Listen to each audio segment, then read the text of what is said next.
Hello listeners, this is the continuing video of Mahabharat audio series. This video will be regarding chapter number 82. It's about the Sindhu King Jayadrath. News of Arjun's oath reached the enemy. The spies informed Duryodhan's friends that Arjun, having learned that Jayadrath was the cause of Abhimanyu's death, had vowed to kill the Sindhu king before sunset next day. Rajagopalachari, the illustrious king of the Sindhus, was blessed with a son, who was named Jayadrath. At the time of the birth of the prince, a voice was heard to say, "This prince will attain great glory, and he will attain the happy regions above, slain in battle." One who among the warriors of all ages ranks among the most illustrious will, in the field of battle, sever his head from the body. All living things must die, but hardly any, however wise or brave, welcome it. Rajagopalachari was grieved to hear the voice declare his son's end. In his disturbed state of mind, he uttered a curse. "He who shall cause my son's head to roll down on the ground shall have his head burst at that very moment into fragments." Jayadrath grew up, and when he reached manhood, Rajagopalachari handed over the care of the state to the prince and retired to the forest, where he spent the evening of his days in austerities in an ashram near the plain, which afterwards became the Kurukshetra field of battle. When Jayadrath came to know about Arjun's woe, he remembered the prediction about his death and feared his end was near. "I do not want to be in this battle any longer. Let me go back to my country," he said to Duryodhan. "Do not fear, Sandhav," replied Duryodhan. "Here are all these veterans and warriors who will stand between you and danger. Karn, Chitrasena, Vivimsati, Bhudisaravs, Salya, Vrishasena, Purumitra, Jaya, Bhoj, Kamboj, Sudakshina, Satyavrata, Vikarn, Durmukh, Dushasan, Subahu, Kalinga, the Avanti princes, Drona, Drona's illustrious son, and Shakuni. All these warriors and I myself are here, and you cannot be in danger. The whole of my army will have but one task today, to defend you against Arjun. You should not leave us now." Jayadrath agreed to remain. He went to Drona and said to him, "Master, you taught me and Arjun, and you know both of us well. What is your appraisal of us too?" "Son, I discharged my duties as teacher and dealt with you both impartially. The instruction was the same to you and to Arjun. But Arjun excels because of his superior discipline and his own practice. But you need not to be discouraged by this. You will be placed behind a strong force which Arjun cannot easily pierce. Fight according to the tradition of your ancestors. Death comes to us all, cowards as well as brave men. And the warrior dying in the battle attains with ease the happy regions which others only attain with great difficulty. Discard fear and fight." Drona, having spoken thus to Jayadrath, proceeded to marshal the forces for the next day. 12 miles to the rear of the main army, Jayadrath and his detachment were placed in a strongly guarded position. Bhudisaravs, Karn, Ashwathama, Salya, Vrishasena and Kripa were there with all their forces. Between them and the Pandav army, Dronacharya arrayed the main Kaurava forces in a circular formation. This was backed and supported by a lotus formation, which again was supported by a spike-headed force.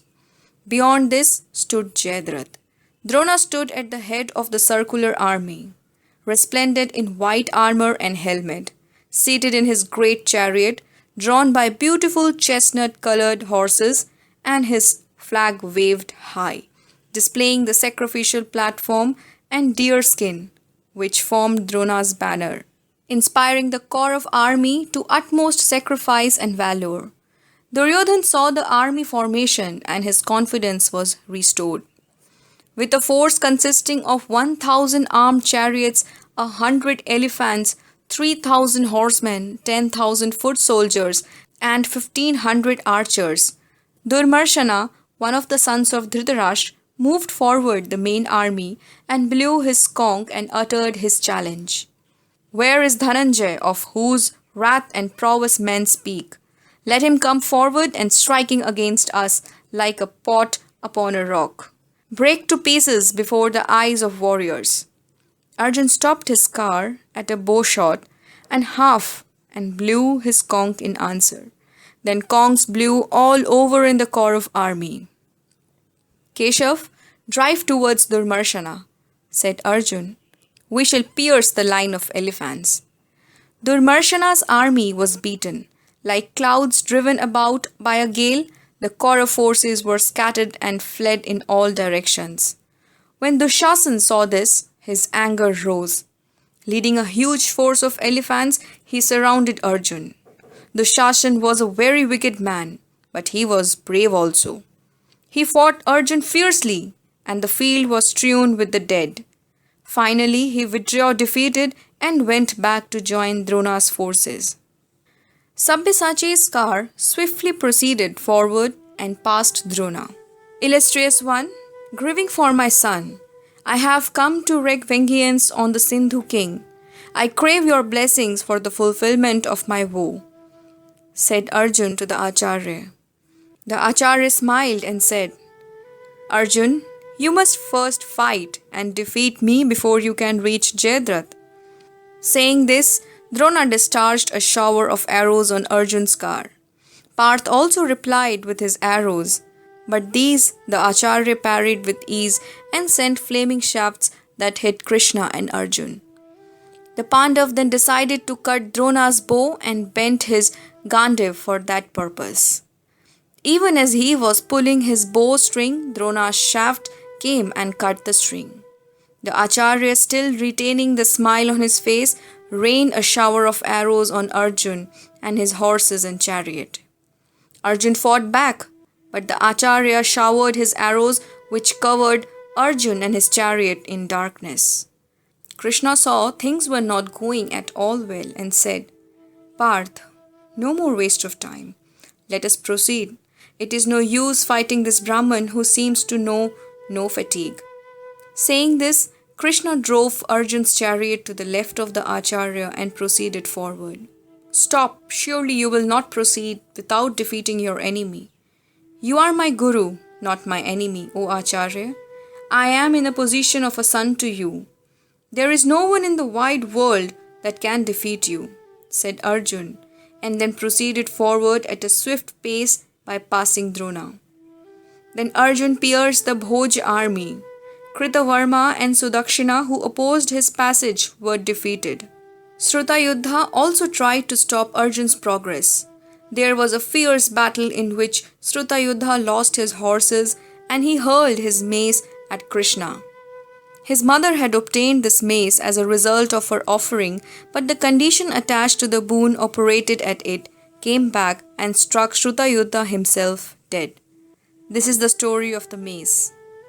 Parnasha went through penances which pleased Varun and obtained from that god a boon that her son Srutayuddha may not be killed by any enemy.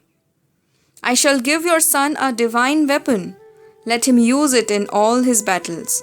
No enemy will be able to defeat him or kill him. But he should not use the weapon against one who does not fight. If he does, the weapon will recoil and kill him. Saying this, god Varun gave a mace. Shrutayuddha, when fighting Arjun, disregarding the injunction, hurled the mace at Krishna, who was not fighting, but was only driving Arjun's chariot. The missile hit Janardhan's chest and immediately rebounded fiercely back to Shrutayuddha. And like a demon recoiling fatally on the magician that commits an error in uttering the spell of power that holds it in thrall, it slew Shrutayuddha and laid him dead on the field, like a great forest tree blown down by a storm. Then the king of Kamboj led his forces against Arjun. After a fierce fight, he lay stretched dead on the field like a great flagstaff after the festival is over. When they saw the strong warriors, Shrutayuddha and the king of Kamboj, slain, the Kaurava forces were in great confusion.